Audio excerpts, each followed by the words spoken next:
मी तर आता रेल्वेने आलो, विमानाने नाही आलो. कारण मला असं वाटतं विमानात राहण्यापेक्षा रेल्वेवर किंवा रस्त्यावर राहिलेलं चांगलं आहे, म्हणून मी मुद्दाम रेल्वेने आलेलो आहे. आणि शिवसैनिकांचा उत्साह तर आहेच, मला वाटतं मी सांगण्यापेक्षा तुम्हीच बघू शकता.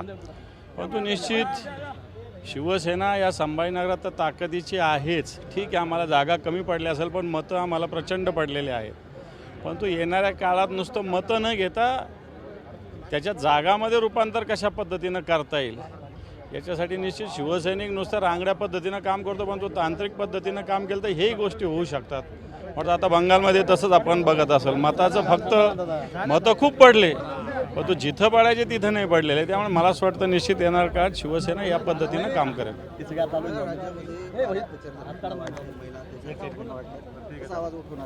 बिलकुल आवाज उठो, कारण ज्या पद्धतीनं कालची पुण्यातली घटना आहे, परवाची नरसापूरची, मागच्या 2 वर्षापूर्वीची बदलापूरच्या घटना आहे, अशा घटना दररोज घडत आहेत या महाराष्ट्रामध्ये. आता तुम्ही म्हणाल की याच्यात सरकार जे राज्याला एक गृहमंत्रीच नाही पूर्ण वेळ खऱ्या अर्थानं.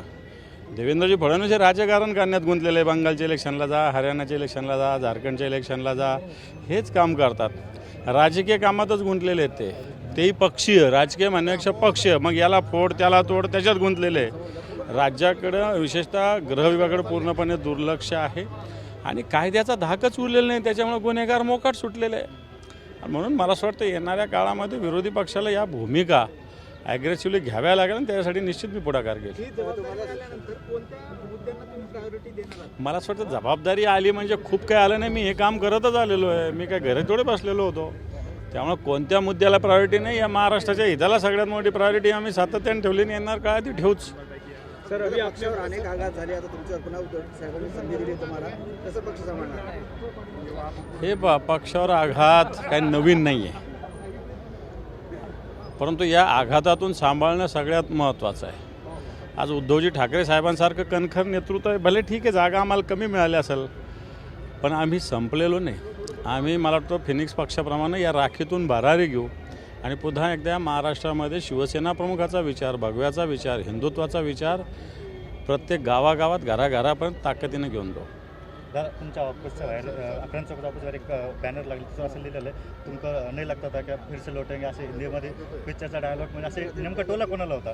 नाही, मला माहीत पण नाही. मी तुमची बातमी पाहून मला बॅनर कळाला. त्यामुळे आता कार्यकर्ते लावत असतात, असं कोणाला टोला बिला मारणं माझा काही स्वभाव नाही. मी झालेलो हे महत्त्वाचं आहे. कोणाला हे करण्यासाठी मी काही काम करत नाही, करणार पण नाही. आता कार्यकर्ते उत्साह भारत काही लावत असेल, आता ज्यांनी लावलं त्यालाच माहीत. मी थोडी बॅनर लावलं कोणतं. सर, अभी आप आमदार बने, किस तरीके की भूमिका रहेंगे आपके आने वाले दिन?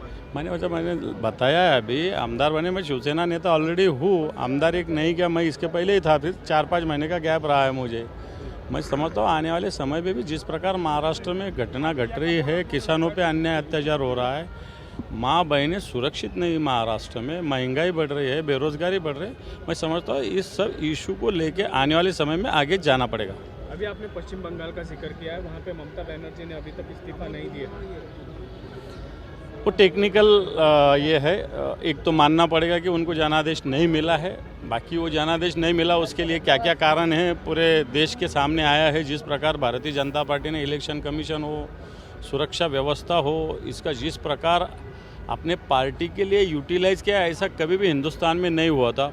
और ये सब लगा के बंगाल में ममता दीदी को हराया है, लेकिन अभी वो इलेक्शन हारा, ये कबूल करके मैं समझता हूँ आगे की प्रोसेस होना चाहिए. Thank you.